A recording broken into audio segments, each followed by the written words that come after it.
주영석 기자의 뉴스 속으로. 뉴스 속으로는 예방과 치료의학도 최고, 리퍼도 최고, 시니어 어르신들에게 서울 메디칼 그룹이 최고, 서울 메디칼 그룹 제공입니다. 최근에 조 바이든 대통령이 우크라이나 요청에 응해서 집속탄을 제공하기로 결정하자 공화당의 차기 대권 주자들이 일제히 이를 비판하면서 반대하고 나서 주목되고 있습니다. 이 선두주자인 도널드 트럼프 전 대통령은 집속탄이 대량 살상 무기라면서 우크라이나 전쟁을 3차 대전으로 만들어서는 안 된다라면서 반대의 뜻을 밝혔고, 또 다른 유력 대선 주자인 론 드샌티스 플로리다 주지사도 이 집속탄 지원에 대해서는 전쟁을 더 확대할 위험이 높다라고 지적하고 절대로 제공해서는 안 된다라고 강조하고 있습니다. 어제 열렸던 이 나토 정상회의에 참석한 주요 G7 정상들은 요즘 우크라이나의 요구가 도를 넘어서고 있다면서 observer로 참석했던 젤렌스키 우크라이나 대통령에게 일침을 가하기도 했습니다. 자, 주영석 기자. 안녕하십니까. 이 조 바이든 대통령이 최근 우크라이나에 대한 집속탄 지원을 결정을 했죠. 예, 결정을 했어요. 그래서 그 미국 국방부가 공식 발표했는데요. 지난주 금요일이었습니다. 우크라이나에 대한 신규 군사 지원 계획을 발표했죠. 이 신규 군사 지원 계획의 핵심이 바로 집속탄을 신규 군사 지원에 포함시킨다는 그런 이제 내용입니다. 그동안 사실 우크라이나는 집요하게 집속탄을 지원해 줄 것을 계속 미국에게 요청해 왔고, 그때마다 미국이 거절했는데 대량 살상 무기이기 때문에 민간인 피해가 우려된다 하는 것이 미국의 거절 이유였습니다. 그런데 결국 이번에 조 바이든 대통령이 우크라이나 요청을 받고 집속탄을 지원해 주기로 결단을 내렸습니다. 네. 그런데 공화당 대선 주자들은 이에 대해서 즉각적으로 반대했고요. 예, 그렇습니다. 전 대통령이자 가장 강력한 공화당 그 후보라고 할 수 있는 도널드 트럼프 전 대통령 2024 대선의 이제 예비 후보인데 집속탄 지원에 대해서 강하게 반대했습니다. 우크라이나 전쟁을 3차 대전으로 확대시켜서는 안 된다 이렇게 얘기했고요. 집속탄을 우크라이나로 보낸다는 건 결국 미국을 3차 대전으로 끌고 가는 그런 결정이 될 수 있다고 우려를 나타냈습니다.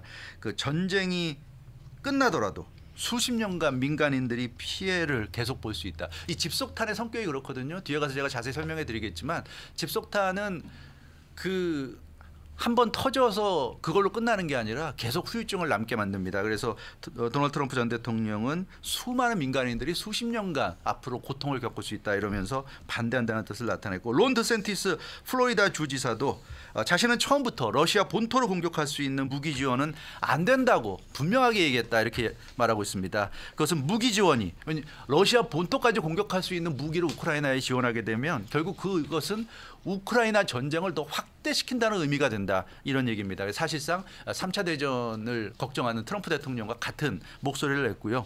우크라이나 전쟁에 미국이 직접 관여하는 그런 결정을 내려서는 안 된다. 그러니까 이렇게 되면 미국이 거의 실질적으로 이제 우크라이나 전쟁에 끼어드는 셈이 되기 때문에 그런 식의 개입이 돼서는 안 된다고 론 드샌티스 주지사도 강하게 반대했습니다. 근데 이번에 공화당 대선 주자들이 반대하는 내용을 들어보면은 무슨 지금 요즘 그 소위 한창 있는 그 정치 공세다 이런 느낌은 좀 없고 정말 심각하게 이번 결정의 문제점을 그렇죠. 걱정하고 있는 것 같아요. 이번 같은 경우는 정치 공세는 아니고요. 자신들의 소신이라고 보여집니다. 실제로 집속탄에 대해서는 많은 사람들이 문제 제기하고 있어요. 세계 2차 대전 때 처음 사용된 대량 살상 무기고요. 이것을 다르게 표현하면 모자폭탄이라고 그럽니다. 엄마와 아들 폭탄. 그러니까 하나의 폭탄 안에 수십 개, 수백 개의 새끼 폭탄을 집어넣은 폭탄이 바로 이 집속탄이에요. 그래서 주로 넓은 지역 목표물에 타격을 가하기 위해서 쓰는 무기고요. 로켓이나 미사일 등에 장착해서 그 상공에서 목표 지점의 상공에서 폭발시킵니다. 그렇게 되면 상공에서 폭발하는 순간에 작은 탄약이 수십 개에서 수백 개가 튀어나와서 넓은 지역에 흩어져서 폭발하는 이제 그런 방식이기 때문에 엄청난 피해를 줄 수 있는 이런 그 대량 살상 무기이기 때문에 이 집속탄 사용에 대해서는 전 세계적으로 비난의 목소리가 높습니다. 네, 그런데 이 집속탄이 특히 민간인에게 특히 피해가 크기 때문에 세계 각 나라들이 전쟁 동안에도 이 집속탄 사용하지 말자 이런 협약까지 체결하지 않았습니까? 예, 맞아요. 협약까지 체결했습니다. 집속탄이 그 다수 인명을 살상할 수 있는 데다가 그 불발률이 높은 게 문제입니다. 그러니까 이게 무슨 얘기냐면 불발되면 터지지 않는다는 거잖아요. 그렇죠. 그러니까 하나의 그 큰 폭탄 안에 수십 개, 수백 개의 작은 새끼 폭탄이 들어 있는데 그 작은 새끼 폭탄 중에 일부는 터지고 일부는 터지지 않고 그대로 땅에 떨어지는 거죠. 땅에 박히는 겁니다. 불발탄이 땅에 묻혀 있다가 나중에 폭발한다는 얘기예요. 그게 이 집속탄의 무서운 점입니다. 그래서 인도주의 단체가 조사한 것에 보면 평균적으로 집속탄 내에 새끼 폭탄 중에 5분의 1 이상이 불발탄이라고 그럽니다. 그러니까 집속탄을 만들 때 아주 대놓고 불발탄이 되게끔 만든다고 그래요. 그래서 그렇게 해서 계속 그 피해를 주기 위해서. 그래서 그런 불발탄이 당장은 안 터지는데 수년 후 건드리거나 처리할 때 폭발하게 이렇게 돼 있다고 합니다. 그래서 굉장히 이게 심각한 문제가 되고 있고요.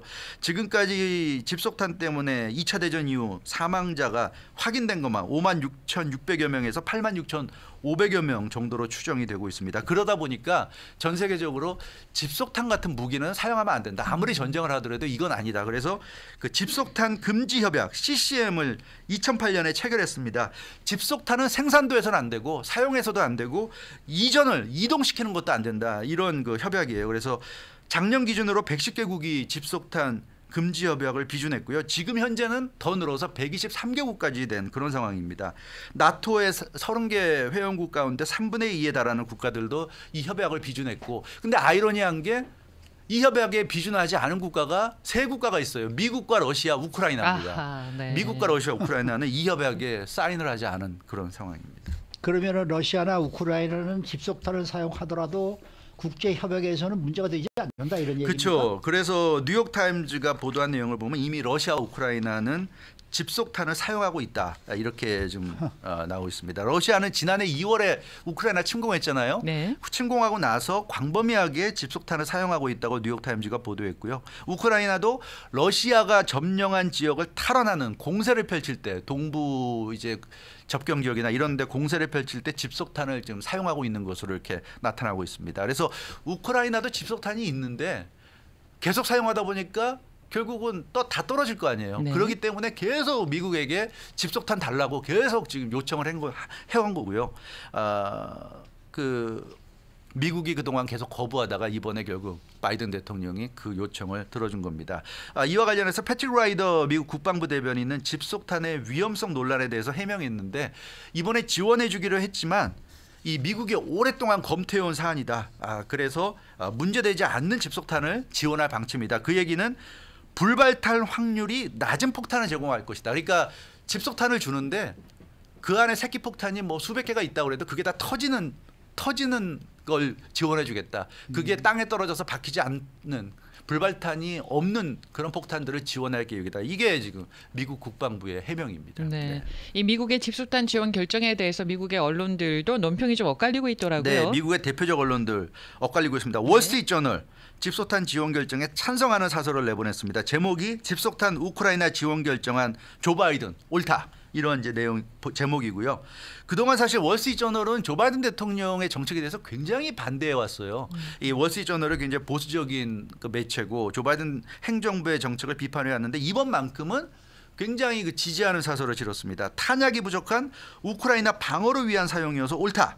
러시아의 무차별적인 민간인 공격이 우크라이나의 러시아 민간인 공격보다 더 위협적이다. 이런 주장을 하면서 조 바이든 대통령 결정이 옳다고 그랬고 여기에 대해서 뉴욕 타임즈는 또 조 바이든 대통령의 집속탄 지원 결정을 강하게 비판하는 사설을 실었습니다.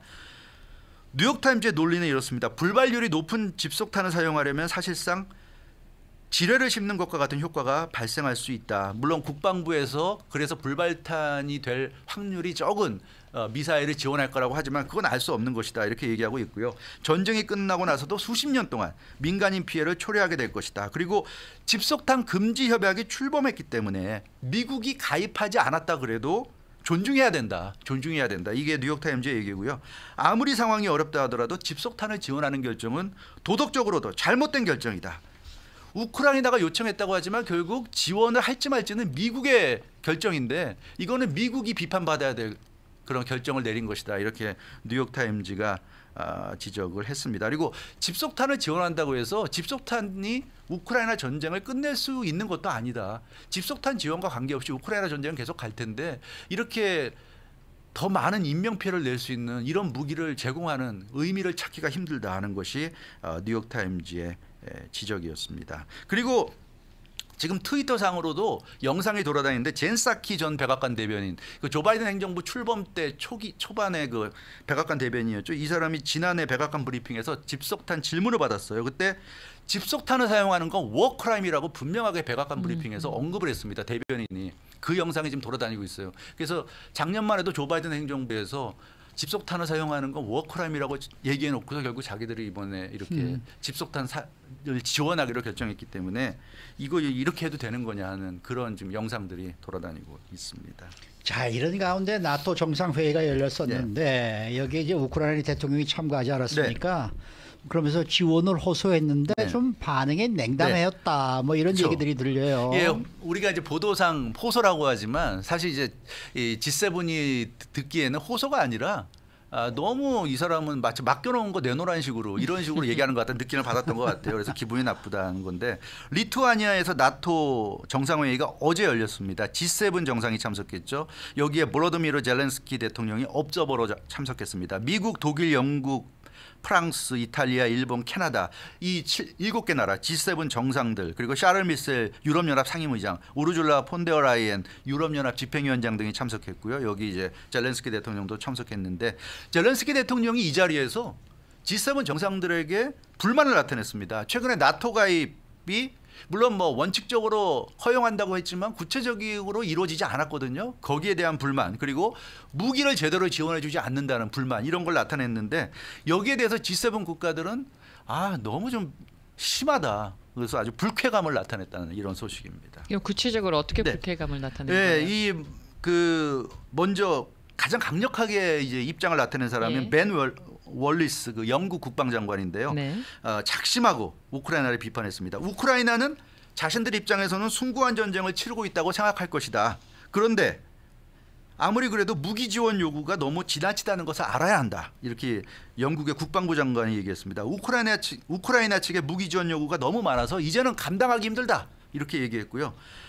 세계 각국들도 자기 나라 방어를 해야 되지 않냐. 근데 지금 우크라이나 요구를 들어주다 보면 이제 자기 나라 방어할 수 있는 무기조차 지금 내줘야 될 그런 상황이다. 그러니까 얼마나 무리한 요구를 하는지 우크라이나도 좀 알아야 된다고 영국 국방장관이 아주 대놓고 얘기를 했고요. 제이크 설리번 백악관 국가안보 보좌관도 젤렌스키 대통령에게 불쾌감을 나타냈습니다.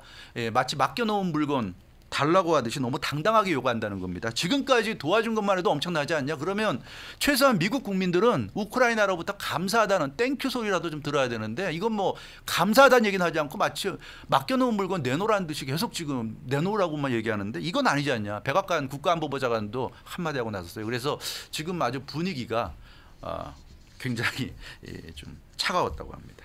이 벤 월리스 영국 국방장관은 그랬더라고요. 우리는 아마존이 아니다까지. 그런 얘기까지 했죠. 맞아요. 그러니까 아마존은 주문만 하면 다 철석까지 배달해 주잖아요. 아니 지금 우크라이나는 G7 국가들은 무슨 아마존처럼 생각하냐? 뭐 우리가 무슨 뭐 달란다고 다 가지고 있는 것도 아니고. 어쨌든 G7은 이번에 우크라이나에 대한 지지 의지를 보여주긴 했는데도 그 이면에는 좀 피로감이 크다.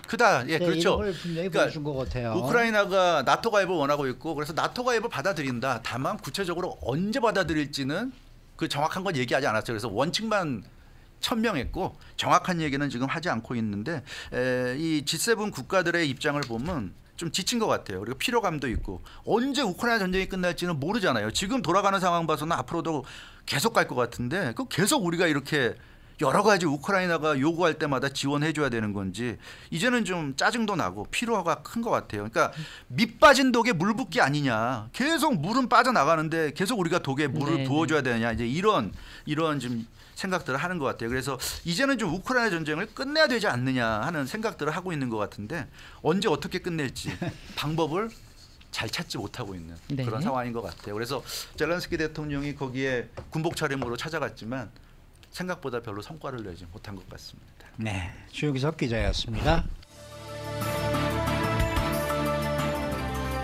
뉴스 속으로는 예방과 치료의학도 최고, 리퍼도 최고, 서울 메디칼 그룹 제공이었습니다.